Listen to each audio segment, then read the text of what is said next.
Last video for tonight, but not least, one of my favorite songs from 1964. Got to indulge myself in one of my favorite records, debuting at number 81. Billboard's Hot 100, December 26, 1964. One of the most delightful records that ever came out. Number 81. Let's lock the door and throw away the key. Yeah, baby. I can't wait to kiss you. Not one more minute of oh gosh, I'm so excited I can't even talk. I need to take some medicine to slow down a little bit. Maybe drink a little bit of brandy or something. Let's lock the door, throw away the key. I can't wait to kiss you 1 minute more or something like that. Jay and the Americans, man. They just, God dog it. Carabeo, 1965, Sunday and Me, another hit record that was written by Neil Diamond in 1965. And this was a runner-up to Come a Little Bit Closer. Come a Little Bit Closer was written by Boyce and Hart, Tommy Boyce and Bobby Hart, along with Wes Farrell. This record, Let's Lock the Door and Throw Away the Key, it was written by Tin Pan Alley, songwriter. His name was Roy Alford. Roy Alford, one of the songs that Roy Alford wrote was The Hucklebuck. He wrote the lyrics to The Hucklebuck. It was covered by numerous people. Tommy Dorsey Orchestra covered it. Frank Sinatra covered the record. But to the rock and roll crowd, they're probably most familiar with the Chubby Checker version of it.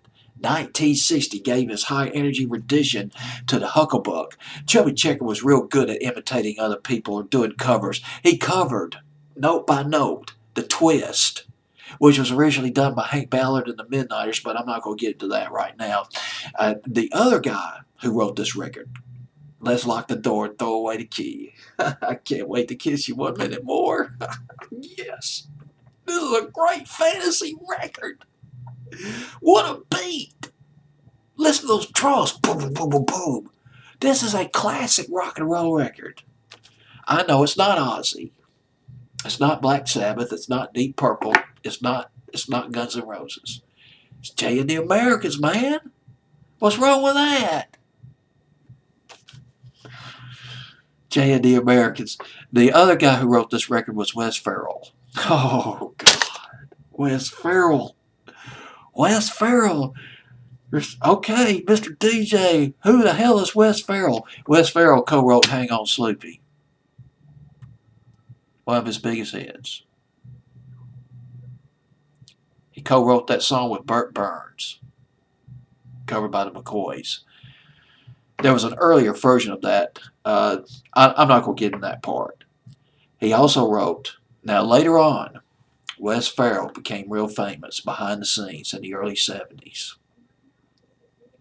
Wes Farrell was producing hits by the Partridge Family. He co-wrote their hit songs. Come on, everybody. Come on, get happy. He co-wrote that. Wes Farrell did. Doesn't Somebody Want to Be Wanted? He co-wrote that song too. Wes Farrell co-wrote that song. He produced it. Meet Me Halfway, another hit song by the Partridge Family in 71, might have been 72. He co-wrote that song with Jerry Goffin. He produced it. He also produced the Partridge Family's biggest hit, I Think I Love You. He didn't write that song. It was written by Tony Romeo. But Wes Farrell produced that record. And he wrote this song with Roy Alford. Let's Lock the Door, Throw Away the Key. God. Jay and the Americans, they killed it, man. They slam banged this song. I forgot how high it went. Top 20. Maybe it went to number 11, I'm not sure. Number 14, but it was played all over the place. It's a damn good rock and roll record. And it's only rock and roll, but I like it. Jay and the Americans. Here it is. Billboard's Hot 100. It is sizzling. Sizzling at number 81. Let's Lock the Door by Jay and the Americans.